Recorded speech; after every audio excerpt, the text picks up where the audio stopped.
Hey everyone, I just got the new Superman and Superman of Earth-3 2-pack, Superman and Ultraman 2-pack, and I want to check it out. Why? Because 1, this Superman legitimately looks amazing, but 2, it's essentially an updated re-release of 2 of my favorite figures of the last few years. So, I want to look at these guys, sure, but I also want to compare them to the other Multiverse Rebirth Superman and Ultraman we've already gotten. Taking a look at the box, and you can see that all the hands are displayed. The figures look good inside. That said, Ultraman looks really weird with how his arms are kind of contorted. Atomica looks great. There is in the corner a logo for Superman 85. Of course, this 2-pack is being released to commemorate the 85th anniversary of Superman. And on the back, there's 2 pictures, one of Superman, one of Ultraman, and a huge pet peeve of mine. Neither one of those are the costumes of the figures that we got, which is unfortunate. It's something I really hate when toy companies do this, when they don't actually get the artwork that they're referencing for the figures. I'd rather there just be toy photography on the back, to be honest. But regardless of all that, it looks like there's a good bit to get into, so let's go ahead and pop the box open. Getting these 2 out of the packaging, and my first impression is that there's a lot to like here. 1, the display stand is actually really cool. As you can see, it's a wrecked Daily Planet sign.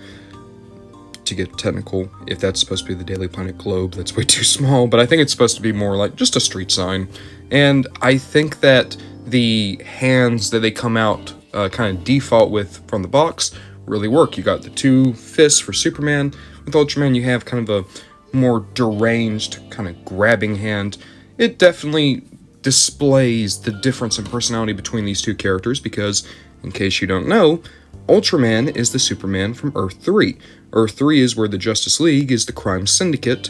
Basically, they're the evil doppelgangers of the League, and as a result, Ultraman, instead of being a paragon of virtue and joy, he is a deranged, genocidal maniac. That's about the gist of it. But overall, presentation is really solid on these 2. But what about underneath the hood? How good are they as actual figures? Taking a look at the Superman first, and I really like this figure. The colors are so vibrant and poppy. I love the fully red boots, and that head sculpt, man. The face is just so joyful. It's actually kind of weird. For whatever reason, McFarlane does not like giving Superman a smile. Typically, he has a very kind of stern disposition. If anything, it's a neutral face. But here, it's just a big, cheeky grin, and it definitely works. When I first saw the promo pics, I thought that he looked a little chubby in his cheeks, but now that I have it in hand, no, this looks really good as a smiling Superman, especially with the spit curl, and of course the hair does have a little bit of a blue after wash in order to really bring out the highlights. So the Superman definitely works a great treat. And granted, I'm going to go through all the hand options now. Keep in mind that these hand options are shared between Superman and Ultraman. So you have in total 4 fists, so you could give both of them 2 fists if you'd like to. You also have 2 of these kind of grabby hands. One is already on Ultraman, I'm going to keep it on him. But you could have a second where, you could just see that these are kind of deranged, kind of more dramatic hands. You do have a pointer finger, which I like. Thing is, I don't really think of Superman as being a pointing kind of character. Superman's more of a hands-on-hips kind of character, but still, pretty cool. I don't think I've ever had a Superman come with a pointer finger. You have one kind of open splayed hand. You only get one of these, but this definitely works if, like, maybe you're having a Superman that's kind of more conversing or trying to warn someone. And then, it wouldn't be a proper Superman if you don't have the flat hands that are used for flight. That is pretty solid. The only thing I would have wanted in terms of just extra accessories for these guys would be a flight stand. I get it, I know that we get the big display case base and it looks cool, but a flight stand would have really pulled all this together. A few weeks ago, I did my top 10 favorite Superman figures, in which I named the McFarlane Rebirth Superman as my favorite Superman figure in my collection. Even though that still rings true, I was really expecting this 85th 2-pack Superman to basically just be this again, but with a new head. But there's actually a lot of new pieces here. The colors are radically different, and overall, the kind of presentation, the feeling you get at looking at these figures is very different as well. Even though this is a rebirth Superman, the proportions and general style actually put me more in mind of a pre-Crisis Superman, whereas our taller, a little bit more stern Superman here definitely kind of fits the New 52/Rebirth personality and aesthetic more. So, I don't know if I necessarily like this Superman more, but I like it a lot more than I thought I would, and I think that it's a varied Superman. It's a Superman that is radically different from this guy. Different skin tone, different face, different colors, different feel. And that's all I could ask for. This might not be my new favorite Superman, but if I were to remake that top 10 list right now, it would probably be in our top 3. Looking at Ultraman next, and honestly, kind of like the Superman before, this doesn't really fit a New 52 or Rebirth Ultraman. This kind of puts me more in mind of the pre-Crisis Ultraman. The general body is the same as the other Ultraman we had before. The colors are a little bit darker, more kind of menacing. You have, of course, all the extra hand options. And then you also have this new head sculpt, which I actually kind of like. You have this kind of wild hair, and then the eyes that are heating up, ready to shoot. This more kind of sour grimace. It is a really cool looking Ultraman. Now, I know a lot of people would say that the best evil Superman would be Homelander or Omni-Man, but us real connoisseurs, we know that Ultraman is where it is. Which is why now, it's kind of interesting that within the span of like, not even 6 months it feels like, McFarlane's given us 2 separate Ultramen.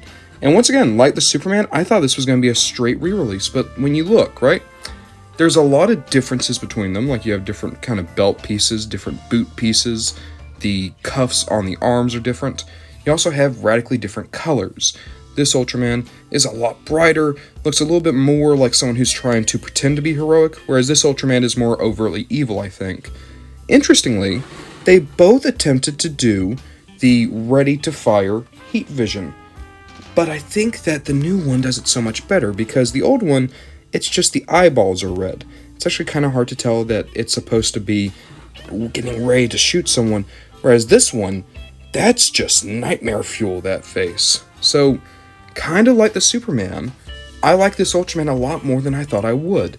And unlike the Superman, I think I like this Ultraman a whole lot more than I like this other one. That said, now we're in a kind of a interesting spot, because he comes with an accessory, technically, but it's another character.